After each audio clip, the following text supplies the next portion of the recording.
You are now listening to Talk Your Jits podcast.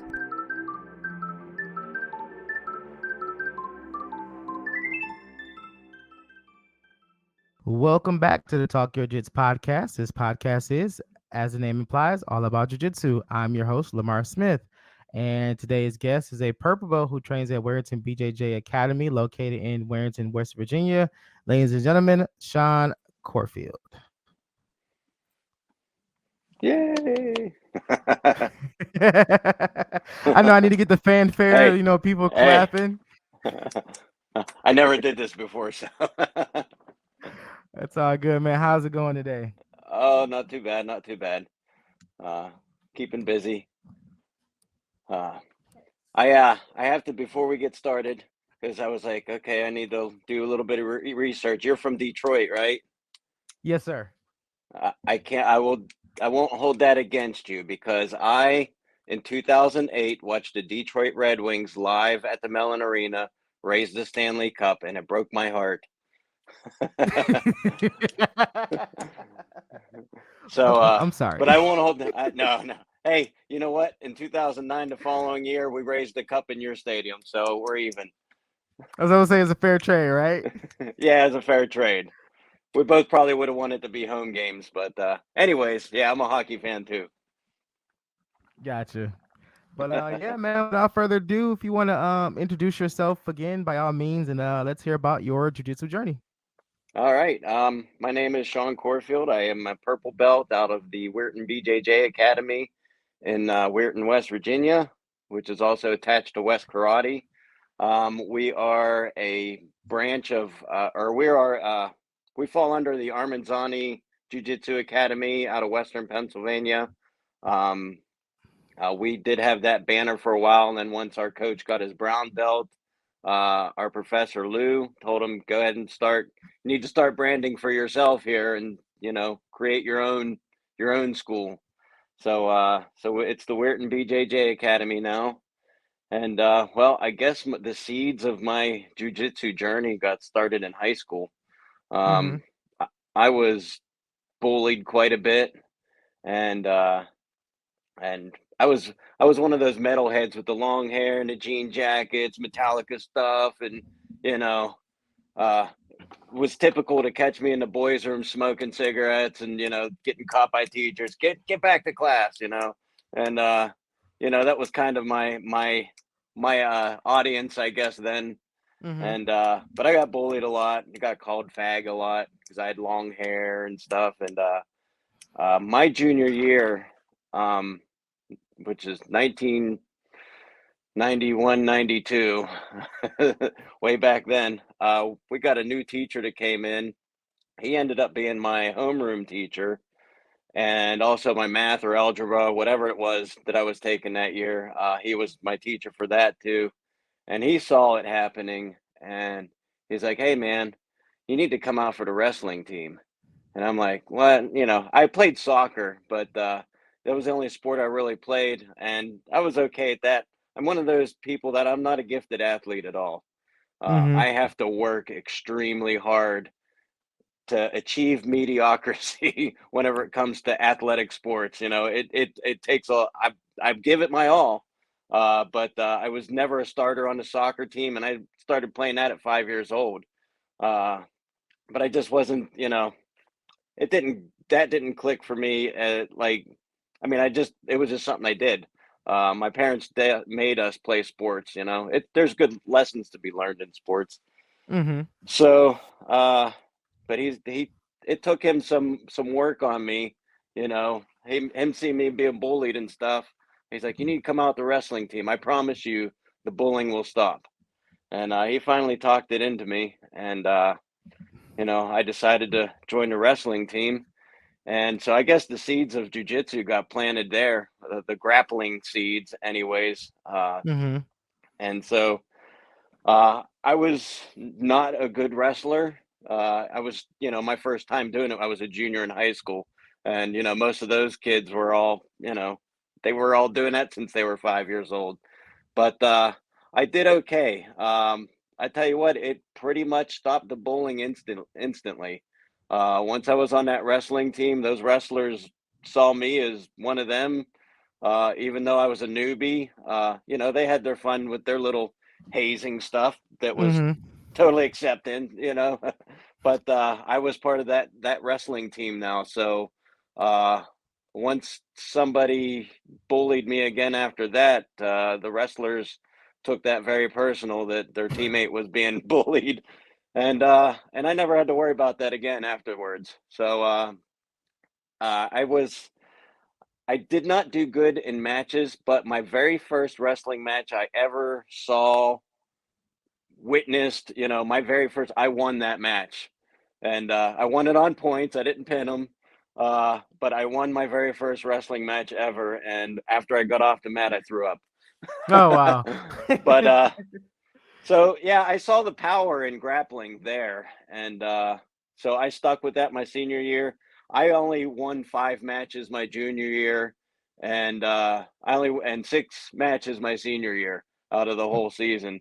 So Mm-hmm. I was one they put in there as like best of luck, maybe I'll squeak out a win that we needed. There was times where I won matches that the team was doing bad, and that was kind of the match that barely got us across the finish line. So it felt good to contribute there. But after that, after I graduated, I went in the Army, and the military didn't have any type of grappling programs like they do now. Oh wow. But no, the hand-to-hand combat stuff in the Army back in the 90s was a joke. They just better be a good shot. they taught you some they taught you some like knife edge, break, things, but it wasn't. I think that has been a great improvement to the military. But I remember in '94 I was stationed in Korea, and that was the first time when I don't know when UFC 1 came out. I think I was in basic training when that happened.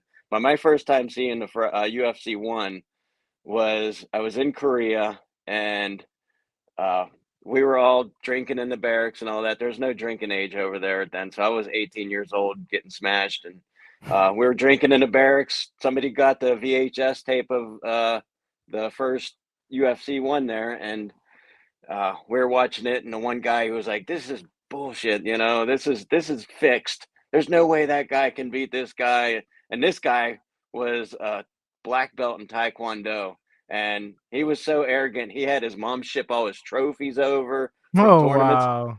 to Korea, the birthplace of Taekwondo. And Right. so uh, me and him actually, got in a fight over UFC 1, and he kicked me a couple times, but once I caught a leg, I was like, the wrestling stuff kicked in, and I was like, all right, I'm grappling is working for me. This guy has all these trophies and stuff, and here I am, only wrestled 2 years in high school, and I whooped him. I think once I got him to the ground, I just chicken winged him and half Nelsoned him until he was like, all right, stop. But I again that started pouring water on the seeds of grappling. Jiu-jitsu still wasn't really popular then in America. Mm-hmm. But throughout that, the rest of I was an MP in the Army. I know you had one on I listened to that one. I think the guy's name was Moose. I was an Dan. MP. Yeah, Darren Moose Ripley. Yeah, that was a good podcast. I enjoyed that one. Maybe because I was listening with a fellow MP there, but I didn't have any trauma from that. I was in during peacetime, so Okay. I did 7 years in the Army, and my only action was done doing law enforcement stuff. So I never went to war or anything like that. Uh, but the wrestling definitely helped with dealing with drunk soldiers or domestics and stuff. It came in handy. Uh, People had no problem calling for backup when they knew Sergeant Corfield was on duty. Uh, so, uh, yeah. Then we'll fast forward 20 years, 20 plus years maybe. Uh, you know, I was coming up onto my 40th birthday, and at that point, I was basically getting fall down drunk every night. Smoked a pack and a half of cigarettes a day on average. Sometimes it was more. Ooh, Um, man. Yeah, I was a heavy chain smoker. My teeth were falling out of my face. I got like $20,000 worth of dental work done a few years ago, which was a real blessing. But so I was coming up on my 40th birthday, and I'm like, man, I need to make some changes. Me and my wife were both talking. We were on our second marriage, and we're both just doing it, just torturing our bodies. And so she quit smoking, and like 3 days later, I'm a mailman, and I was out on my mail route, and I was having trouble breathing. And I was sitting there, she got a 3-day head start on me, and she hadn't touched a cigarette in 3 days. And I'm like, it must be torture for her for me to still be going outside to smoke cigarettes. And again, I was having a tough time breathing. It's hard walking and being a mailman and smoking cigarettes. The two things don't jive. Two things that should not Uh, mix. yeah. So halfway through that day, I just got tired of it, and I took my cigarettes and I chucked them out the window of my mail truck. And I haven't touched them since. I used to drive Awesome. by them. I drove by them daily. I'd see them still. There's that pack of cigarettes still sitting there, because I knew where I threw them out the window. And it was not easy. I tell you, anybody that quits smoking, uh, it is one of the most physically painful things I've ever experienced. The withdrawals, the way you feels like cars are parked on your chest, the crap that comes out of your lungs. I mean, I'm glad I did it. I'm now over 8 years without a cigarette. So Man, that's I'm I'm awesome. I'm coming up on my 48th birthday, and I'm still not smoking cigarettes. So I'm barely drinking now. I did the Joe Rogan sober October a few years back, and I was like, you know what? Feels pretty good not to be drunk all the time. So It's like get used to this. yeah, yeah. So I mean, I won't. I'm not gonna get on a high horse about I don't drink. I do drink. I like a beer every now and then, and on a really cold day, I like to come home and have a glass or two of whiskey to warm me up. It doesn't, Of but course. I don't. I don't. I'm drinking water right now, so I don't let that be a crutch for me anymore. But so after I hit that year of without a cigarette, though. There was a thing at my niece and nephew's high school. They were having a thing called the Bald and Fat Classic, and it was a wrestling tournament for uh, bald and old guys. Oh And wow. I was like, oh, maybe I can do that. I mean, this will be my year of celebrating 1 year without a cigarette. I'm gonna train up, and I'm gonna try and compete in this wrestling tournament. How bad could it be? I mean, everyone else is just a bunch of old farts too that's gonna show up out of shape, and you know, maybe I can go there and have fun. Mm-hmm. So I trained for a couple months with it. uh, I got in touch with this guy named Chuck. He ran a gym called Rocky Road down the road here in Wintersville. Uh, and he beat me up for 2 months, in his mat room in his gym. Uh, it was not pretty, but I felt like I was doing something. I was getting prepared, and I went to that Bald and Fat classic. My daughter made up a bunch of T-shirts, had Corfield's grapplers on it. We had some Agent Orange awareness stuff on there because my dad was suffering from Agent Orange leukemia.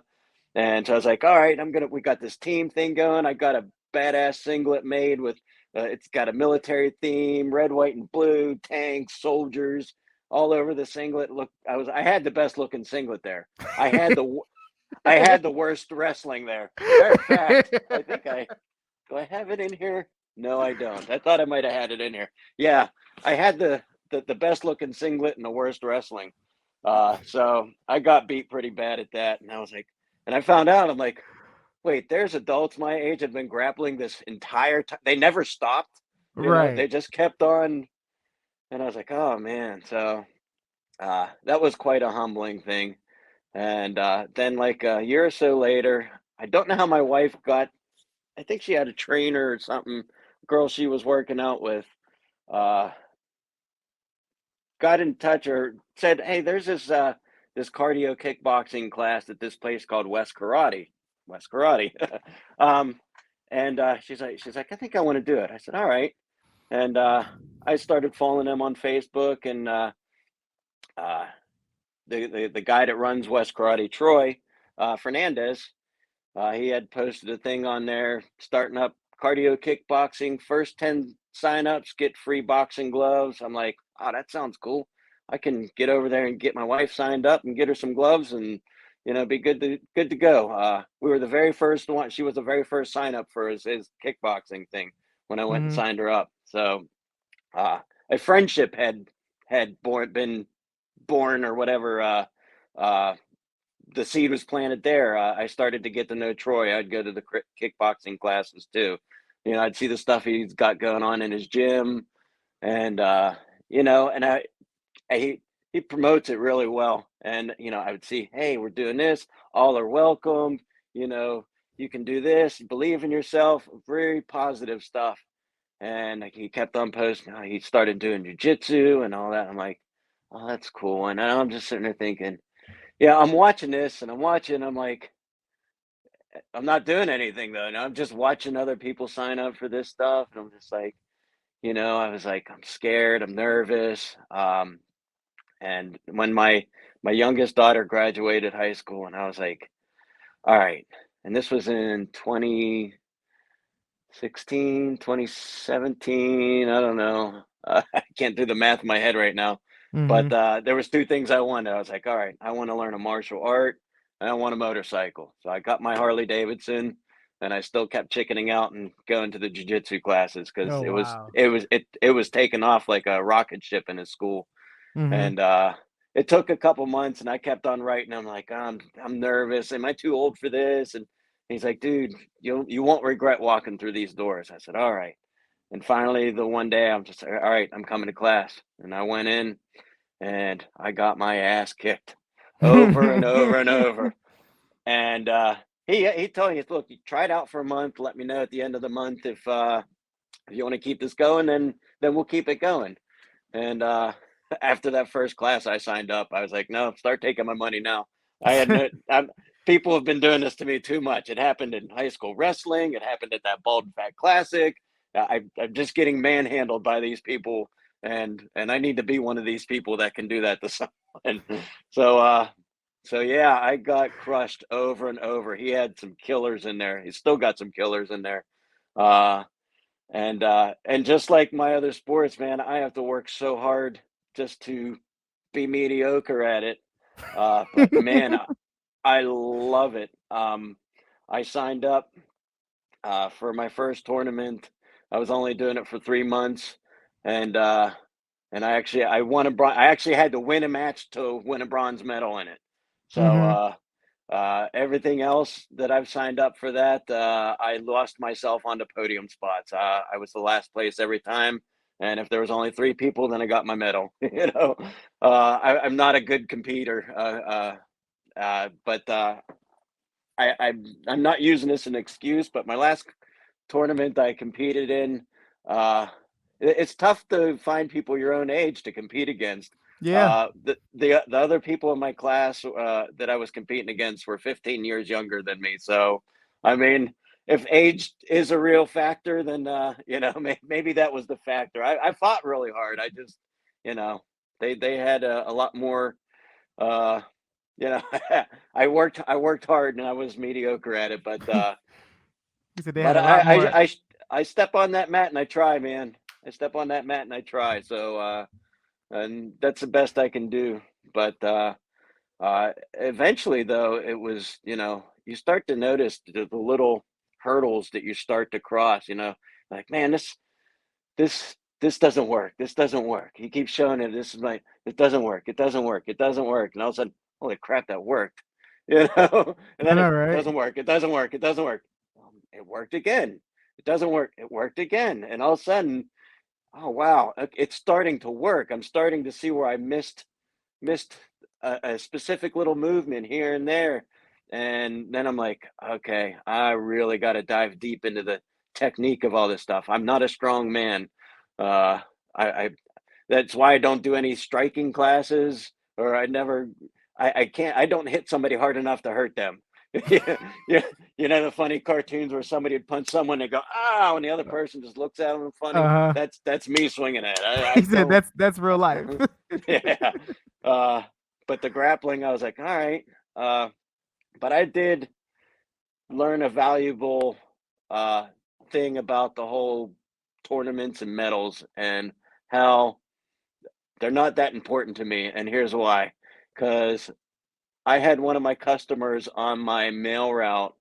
Uh, he must have been drunk or high on a Saturday morning. I don't know why he was like this, but he attacked me on my mail route.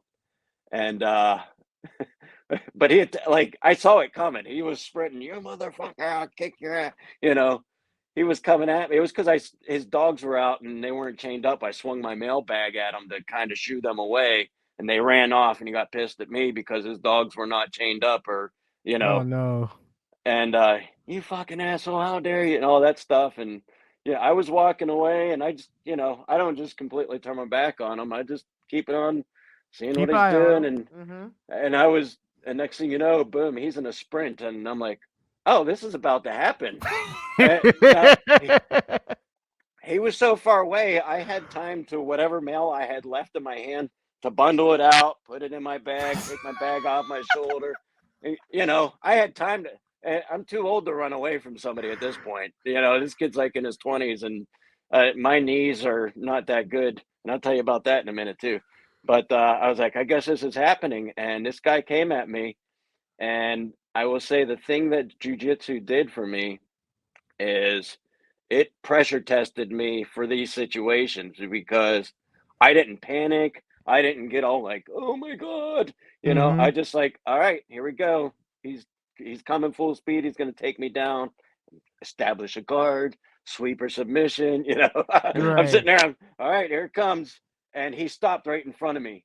He hit the brakes, and I don't know if he was going to bitch slap me or grab my throat, but I was in a combative stance. And when that hand came up, I just smacked it away, and I got back, and I got, all right, let's go.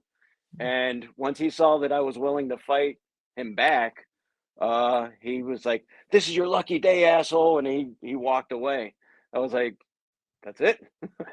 That's the jujitsu I used to defend myself. It was the stress. It was the stress inoculation. Mm-hmm. Uh, I didn't panic in that situation. I knew what my body was going to do, how it was going to respond. So I'm like, all right, I need to remind myself every time I start thinking about those tournaments that this is more about what just happened now, not about paying $100 to win a $7 medal. It's about Mm-hmm. this. It's about this situation. This is why we do Yeah. martial arts. And I got so scared after that. I text my boss because I didn't know what this guy was going to say. Because technically, I'm the only one that put hands on anyone in that situation, and people would love to sue the post office. But he went and checked it out, and he was like, "Yeah, you're fine." So my boss is pretty cool about it, and so I was like, "All right, that kind of just I got to keep doing this, you know." Um, yeah. So and I focus on the technique of things because I can't focus on overpowering people. But so yeah, so that happened then, and so I just kept on going. I ended up, I got my purple belt last year, and Okay. I also tore my ACL, complete tear. I was attempting a hip throw, and so if you ask Pappy Russ, I didn't even get his feet off the ground. In the vision that I have, I had him midway through the air, and my knee collapsed out from underneath me. He was probably right. Pappy Russ was probably right about it. I didn't budge him, and he defended well, and my knee gave out, and it was a complete tear. And so my jujitsu, man, I was heartbroken that I was gonna have to put a pause on it Oh. because I thought I could. I'll just do some I'll just keep working out. It's not bad. And then I'd be delivering mail, and I would just fall over because my knee would give out on me. And finally, my wife talked it into me to, you know what, you need to get it fixed.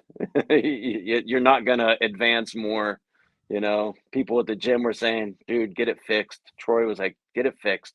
This place is here for you no matter what. Get your knee Mm-hmm. fixed. So Yeah. I got my knee fixed June 30th last year, and the blessing that Troy has at his gym is, you know, uh, it's wasn't there was never a thought of me just going away. He's like, dude, as soon as you're able to get back to these mats, get in this dojo, get back on these mats, you can help me with the white belts, come to kids classes, you can help me teach the kids. I always need help with the kids.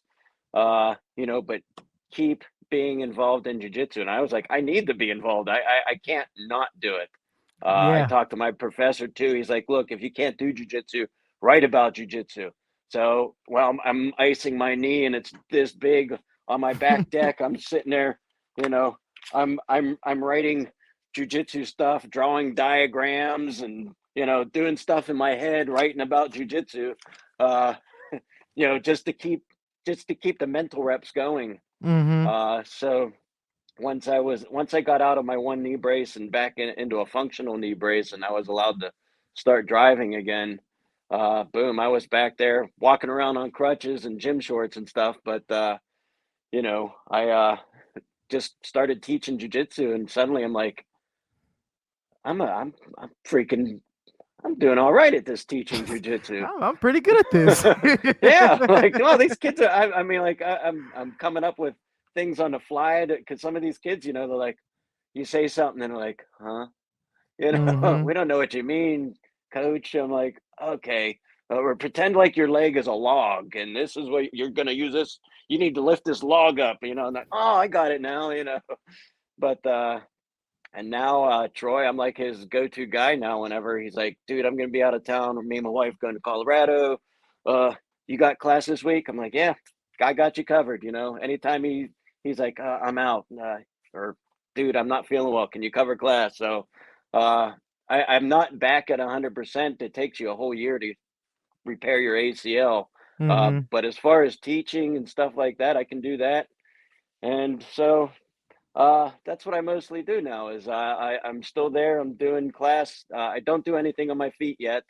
I'm very very in I'm strictly following my orthopedic surgeon's demands. I guess you could say. I mean, I could say, yeah, I'll follow your orders and then do whatever I want. But he's like, if you don't listen to me, you will re-tear your ACL, and you have to start from scratch all over again. And I don't want that to Uh, happen. And this well, is a guy that has uh, been the ortho guy for the Penguins, the Pirates. He's been throughout the Pittsburgh sports teams. oh So yeah, he's so been he know. fixing those guys. Yeah, he knows. My doctor, whenever this first happened, she goes, I'm going to give you a sports medicine orthopedic surgeon, not a regular one. She goes, if you were just an old 40-year-old guy that just sat around doing nothing, I would just send you over this guy, but you need to see this guy. So I do what he tells me. I don't do anything on my feet yet. I have to be careful with planting and twisting, but that's on me. If I step my foot a certain way, I'll or something's going, I'll just go bad knee, or I'll just say tap. Yeah. Because you say tap and it's over. I'm like, even if I'm just, you know, I break somebody's guard and I start to come up, to knee cut pass, and I'm like, oh, tap tap. And I'm like, I don't want to. I think I was going a little too hard. I didn't want to put any type of torque on it. So Oh and man, I and know. I'm very picky about who I roll with, or even train with, because you have some aggressive white belts that are just looking to put a purple belt on their notch, and I don't mind tapping. I'll tap out to a white belt all day long. I don't need one of these gorillas thinking uh, they're going to win a gold medal at the end of class, and I'm the one that they have to go through to get it. When I'm Yeah, still trying, I'm still trying to repair my knee. I know, right? Yeah, So I was I talking to a couple guys at the gym, and we were just complaining about like ailments, like my, both my knees hurt, my, fingers hurt, ankle hurt, and I'm like, man, I really need to get this checked out. And he was like, dude, just wait till black belt. Like wait till you get your black belt yeah. to get all this checked out. And I'm thinking to myself, like, why? But then I thought about it, I was like, because I would hate myself if I have to take any time off the mats. Yeah.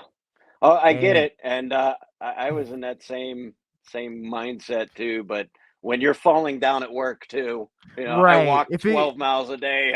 I'm like, this is impacting my job. yeah, if it gets that bad to where I can't stand or anything, I'll go get it checked out. But I'm that same way. Even if I'm sick, man, I'm like I want to go to training. I want to do Yeah. something jujitsu related. So I'll write or um I'll watch videos and techniques all night. Hmm. So like Yeah. I gotta do something jujitsu related. Well, I do the same. I do. There's times where I'm at an age now where I kind of like, okay, listen to what your body's telling you. You're not gonna, you're not the next Gordon Ryan, Sean Corfield. So if if you're not feeling well, if you're not feeling it, you know, even if I just go there and be like, all right, dude, I'm not rolling tonight, because if you get hurt if you're not if you're only giving 50% and the other person doesn't realize it, you're going to get yourself hurt.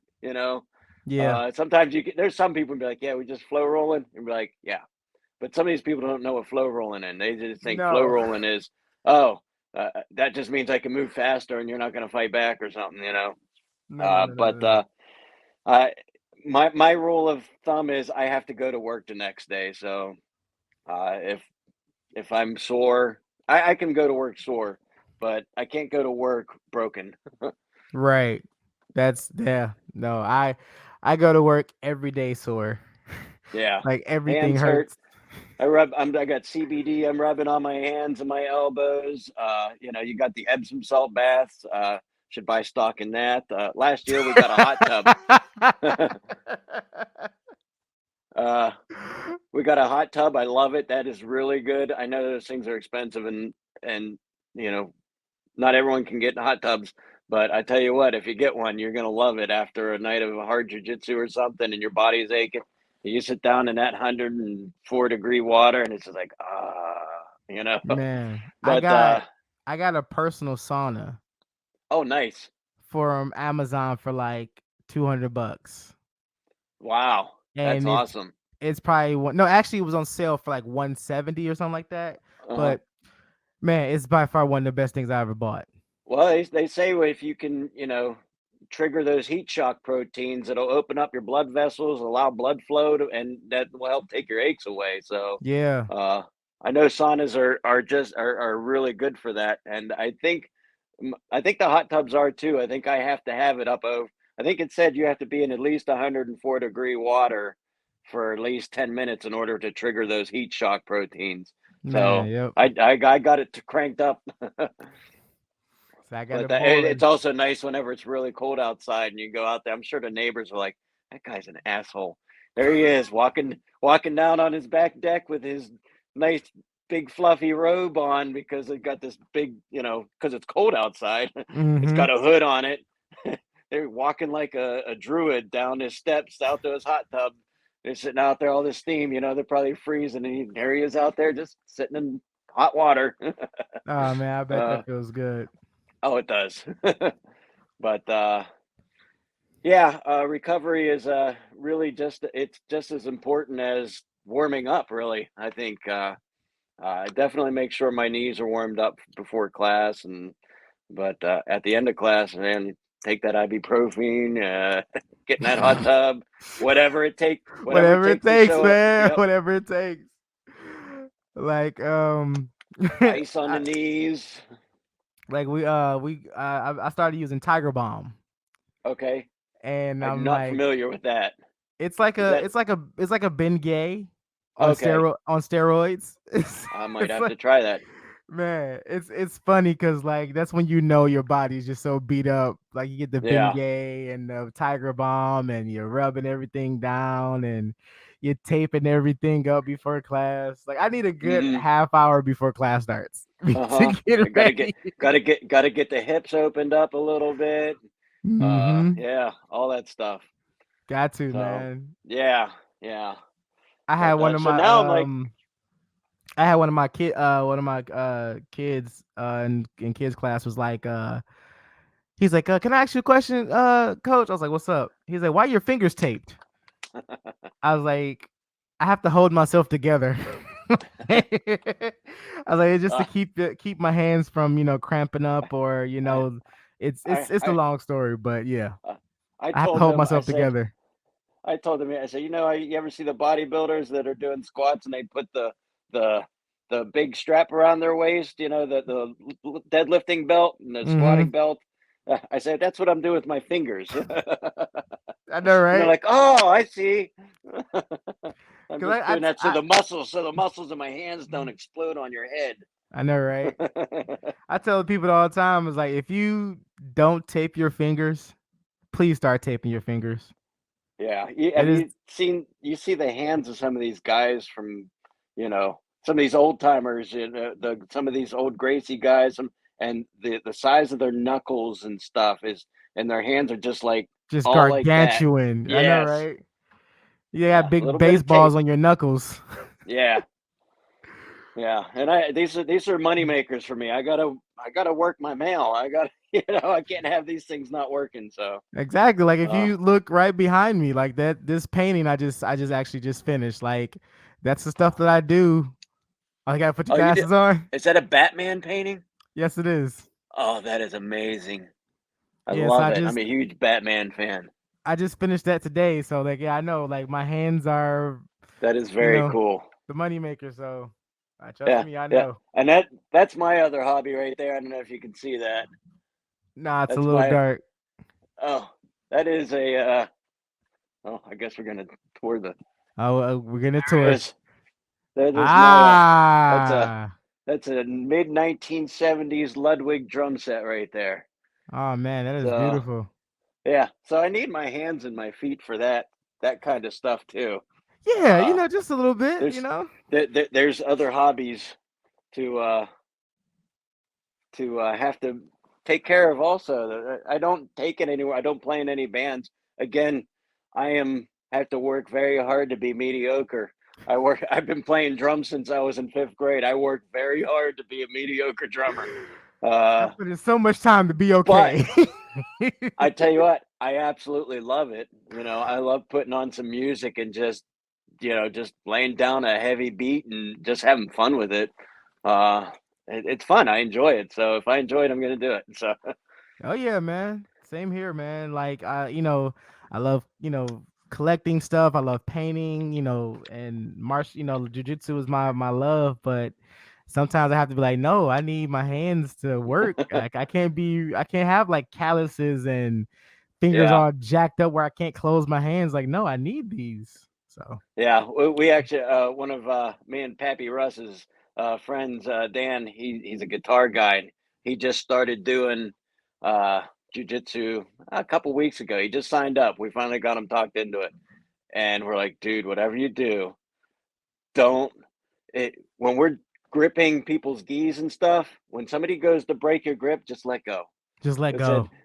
you got gigs this Saturday that you need to play your guitar for, right? And he's like, yeah, just let go. It's Just not let worth go. it. Just let go because that again, and that's one of the things he does to support his family is play guitar, I believe. Oh, So I'm not 100% sure. I know he does farm life too and all that, but we're like, dude, you protect those fingers. It's not worth holding careful on with to it. those careful with those Yeah, wrist locks. yeah, yeah. Well, he shouldn't be wrist locking anyone yet, anyways.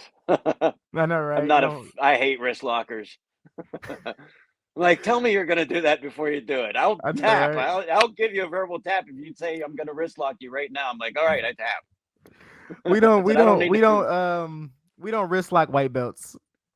Yeah. Well, there's a couple I'd like to wrist lock, but I get them back in other ways. You have some of these guys. Uh, I don't know why. I feel. How can I put this without I feel like they look at me as, oh, if I'm their notch on the belt, I'm going to be the easy purple belt to beat, or something. I don't know. Uh, but we have this one guy. He's funny. He He bit me once. Oh wow. So I shoved all his bottom teeth through his bottom lip. I had him. I had back control. I had a nice high seatbelt. My seatbelt grips.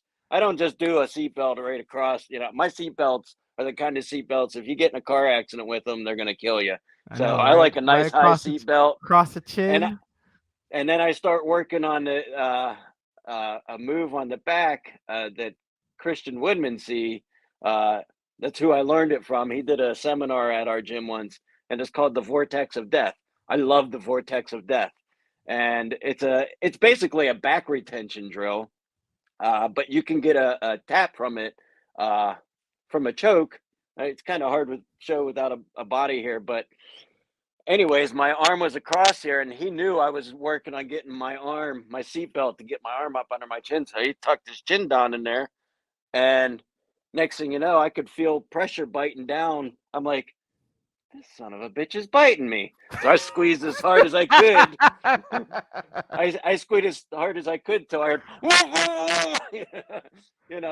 and after class, I took my thing off and I looked at my arm. I had a nice little bruise on there from where like, Oh. all you have to do is tap. All you gotta do is tap. Like You just got the tap. you got hands and feet, man. You could have tapped. This guy, this is another funny story about him. Uh, I armbarred him from bottom. He had his arm stretched on me, so I armbarred him.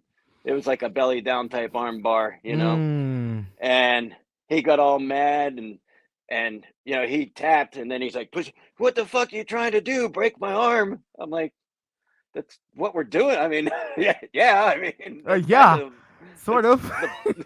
that's what an arm bar does, anyways. Like you can So say I'm trying to. yeah. But I have this thought of uh, if somebody, I'm fine with people that roll light.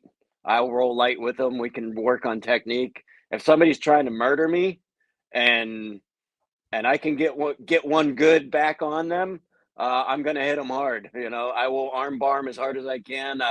If they're being rough with me, I'll Kimura them as hard as I can. If I get their neck, I won't make the room go completely dark, but I'll get it close to completely dark. I'll make them tap a couple times before I let go. Uh, Mm-hmm. you know, but for the most part, everyone's pretty respectable at our class. But that one guy, it's funny. I feel like he's got a vendetta against me, and I'm like, Man. all right, I guess we'll play by this set of rules, I guess. But I don't. I was trying to. He was rolling against Pappy Russ, and I started coaching him. I'm like, dude, you gotta watch out. Do this or whatever. And he's like, shut the fuck up, Corfield. I'm like, dude, I'm trying to help you. Wow. So I was like, all right, I'm rolling with you next. And then I put a clinic on him, and I tapped him out like 9, 10 times in 2 minutes, and they were all hard. I wrenched on each arm and all that. Whatever I caught, I did it really hard. And the next day, he was just like, I didn't realize you were trying to help me. I'm like, yeah, I mean, I, I'm here to help you. I mean, Right. I'm all for helping you. I don't have anything personal. I'm just trying to help. But if you get yourself in a bad position, I'm just, hey, you need to do this. My coaching style, I was told by one of the kids, she's like, you're so mean. I said, I don't have to be nice. I have to be accurate. Right. But you know, uh, she took it okay. She ended up winning 2 gold medals for me being so mean to her. So Good job. Good job. yeah. But yeah. No, it's funny. I'm trying to pat myself on the back here. Everyone that listens to me like, man, this guy's a little bit of a narcissist. I'm I not a mean, narcissist. you take it's lessons. I don't say they're victory, Yeah. they're lessons. Because we had a white belt when he first started training. No, it was like I think it was like a week or two or so, and we're rolling, and he's in my guard, and I'm scooting my hips up towards his hips, so I was setting Mhm. up like a hip bump sweep. Right. So he decides to put his hand under my chin and slam me straight down to the mat. Oh, okay. So my head bounced off Uh, the mat, and I'm just He's laying got there. he's got a receipt coming to him I then, huh? said, oh, so we're slamming now. So he's like, oh man, I thought we could do that. Are you okay? I was like, no, I'm fine. Don't worry This about ain't it. fight to win. I was like, it's okay. Don't worry about it. So next class, I was like, hey, you want to row? And he like, yeah. And dude, I've never put on a clinic like that before. I mean, granted, he was a white belt, but like, man, Yeah. it was just cat and mouse. I was just playing with Hey, my food the whole entire time. And then, so that's who you have to test. You know, you're supposed to test your technique on white belts and test your survival and skills on the higher.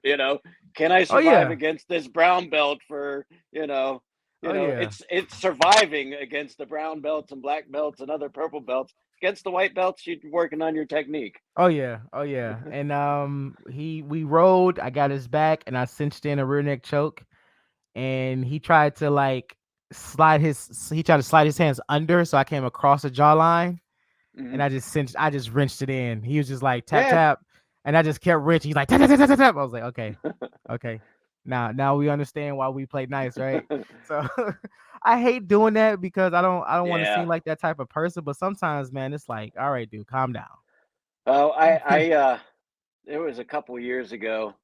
I think I was still a blue belt then. I was talking to Troy after class one day. I was like, "Man," I said, I say the most horrible things whenever I actually get somebody to tap. I mean, I don't say it to that person, but in my head, I say the most horrible things. I was like, I got to stop doing that.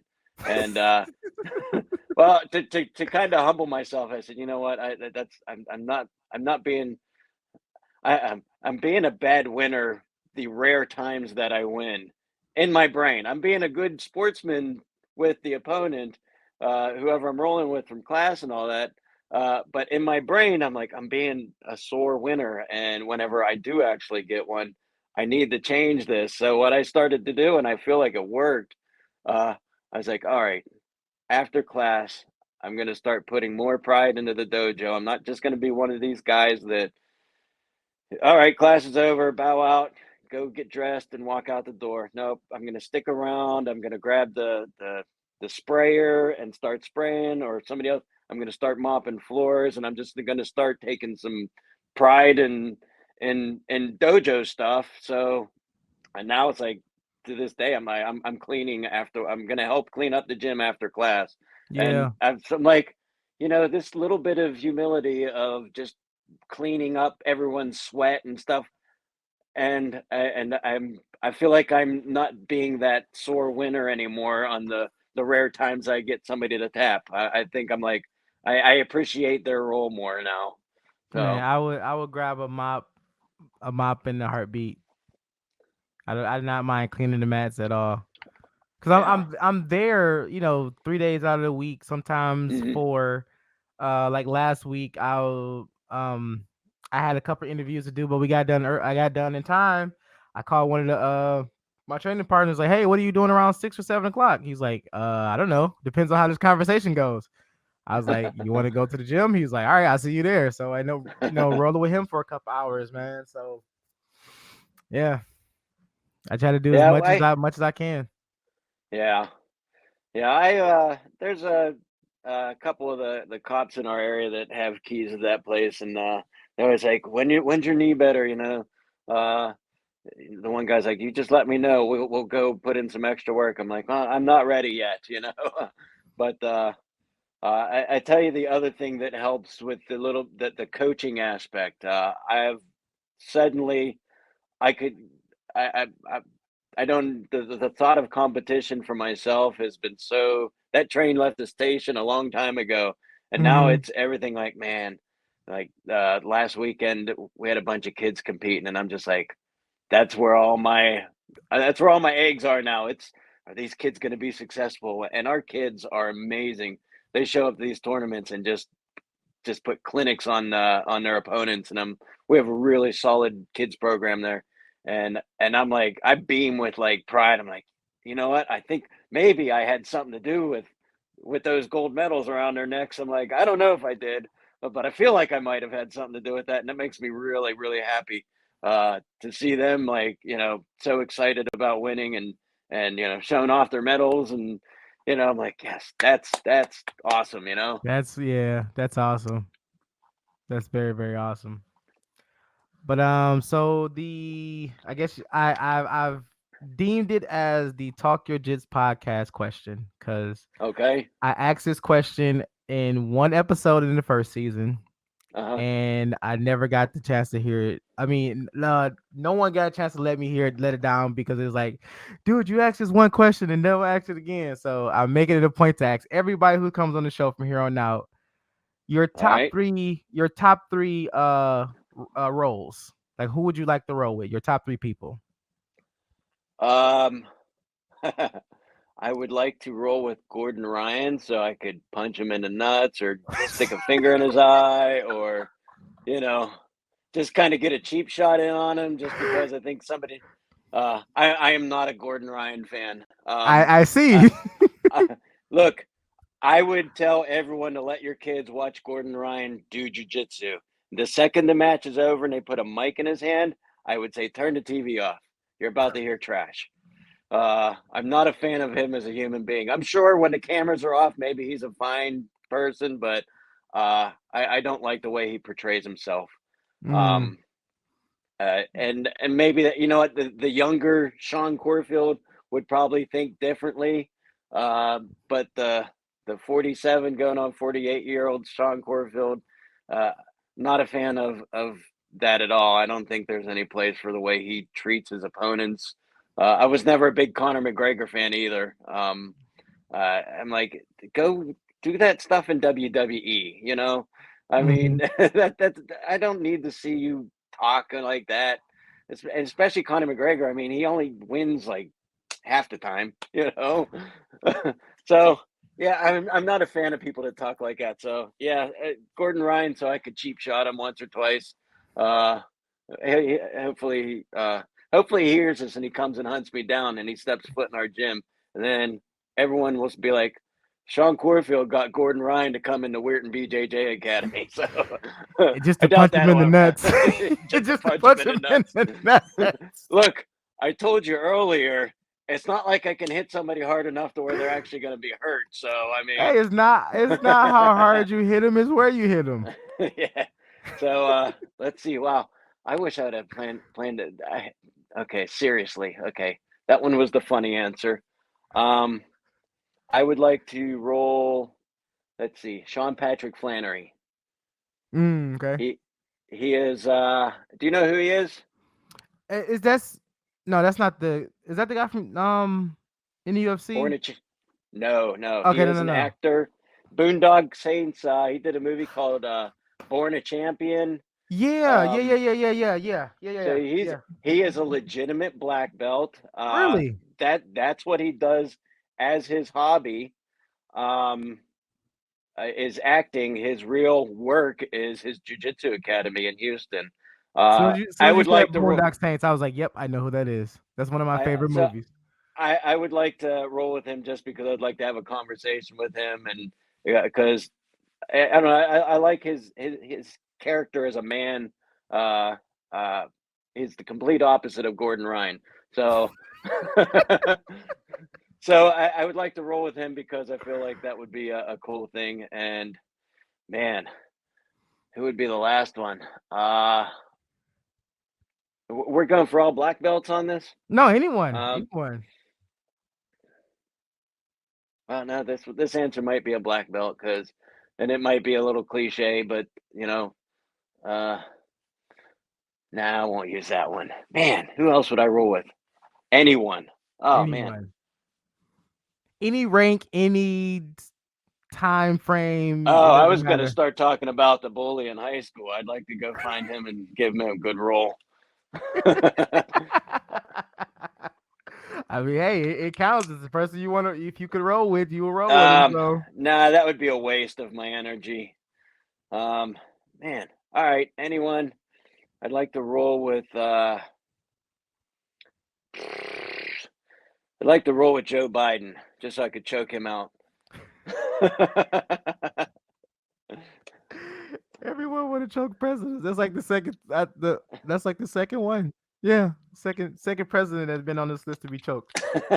Well, they all probably deserve to be choked. So, but that's I a know, different right? type of podcast for a different time. But Yeah, that's a different. yeah, That's something different right there, right? That's I'd, the I'd, after show I'd, right there. I'd be a legend for an eternity of being the guy that choked out Joe Biden.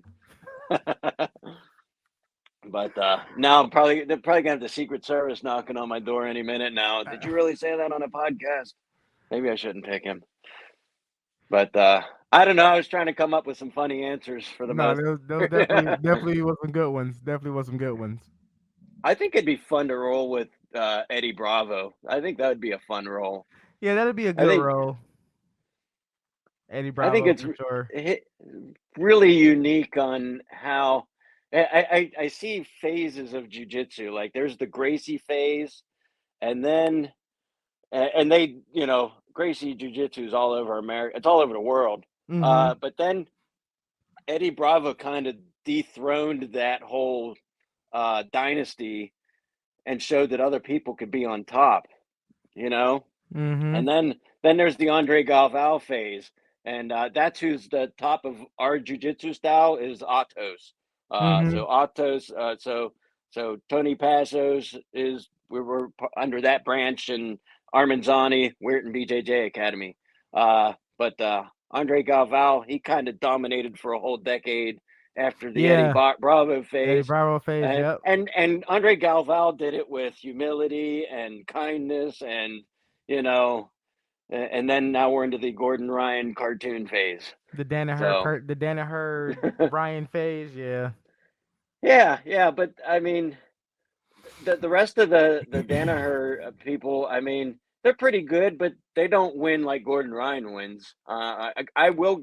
Gordon Ryan's on a whole nother level. Um, you can't deny his jujitsu skill. No. I don't think you have to be that mean about being that good. My grandfather always said, "Act like you've been there before." That's the type of. That's why I get annoyed watching football, because I grew up watching football where if you scored a touchdown, you handed the ball to the referee and you ran to the sideline. You didn't do funny dances. You didn't do skits. You know, act like you've been there before. So they So put on that a was whole kind. halftime show. Yeah, I mean, I'm like, it's like, wow, they put more work into their dance routine at the touchdown thing than they did on the plays they get down the field. I know, right? So you don't see hockey players doing that. They just slide down on a knee and fist pump or smack the glass, and then they go on. Right. Do a lap and yeah, then But they're done. yeah, yeah. Now, if Gordon Ryan was in the WWE, I'd love him because I was a big Ric Flair fan. Yeah, Oh, you know. he'll fit But right in. yeah, that's the perfect attitude for that. You Mm-hmm. know. But well, yeah. So I'm probably people are gonna be like, that guy's a dick. I'm gonna start. Like You can't. How dare you smirch the King Gordon Ryan? so that guy Well, on your that's show said he that's will punch Ryan in the dick. hey hey hey King Gordon Ryan. The court jester is here, and the court jester is supposed to remind the king that his shit stinks too. I know, right? Yep. Maybe one day you'll get your Maybe wish. one day. Maybe one Yeah, day. somebody would be like, "You wouldn't say that to his face." I have enough of a smart ass mouth. Yeah, I'd say it to his face too. Yeah, probably. I say some ridiculous things, so because I know he ain't gonna do nothing.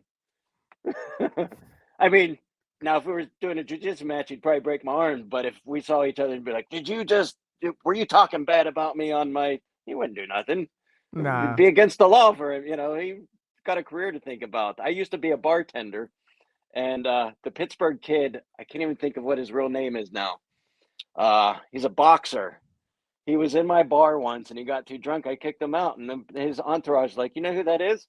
And I'm like, "No, it's a Pittsburgh kid." I'm like, "I don't care. I'll sue him. He's got a lot of money. I'll sue him then. Get Right. out of my bar. You're done. So it wouldn't be the first time I stood up to a professional fighter. He would just be the next one. Right, where he just be the next one on the list. But yeah, man. If you got any questions for me, fire away. If you don't, shout out your school. If you got anything coming up, if your school got anything coming up, man, let it be known. And the floor is all yours. Well, I don't think I really have some questions. You know, I would do the plugs, I guess. Yeah, Uh, plug away. so I got so see this right here? That is the Fit logo. That is my wife's cousin's clothing line. He's trying to compete with the big boys. Okay. He makes his own. Well, he's got shorts, shirts, and all that, but his signature gimmick is his shorts. They are made in the USA, handmade. Like you can see him posting videos of him involved with actually sewing shorts together and stuff like that. It's all made in the USA, and now it's not geared towards jujitsu stuff. Although he did make me 2 pairs of MMA shorts to wear in competition. So I do wear them for class, and whenever I've competed, I have worn them for those. But they're actually pretty big in the pickleball community and tennis. So they're really awesome shorts, and that is at fitwarriors.com. Okay. PHIT warrior.com. It's really cool shorts. They're amazing and they last forever. They don't tear. But he's trying to compete with Nike and Reebok and Under Armour, and that's not an easy world to compete in. No. The other thing is my professor Lou has a BJJ Fanatics instructional called the Buster Guard. If you just look up Buster Guard on BJJ Fanatics, I'm sure you'd appreciate it. It's not one of those instructionals that'll break the bank either, though. So it's really good stuff for older people too, in my opinion, because it can slow down the fast guys, and I look for ways. I like slow moving jujitsu. I don't have the fast muscle twitch stuff in me. That train left the station a long time ago, so I like the. Hey, I'm coming up on a half a century years old here in another couple of years, so I got to do more old man type of stuff. But yeah, so we got the Buster Guard on BJJ Fanatics and the fitwarrior.com. Awesome shorts.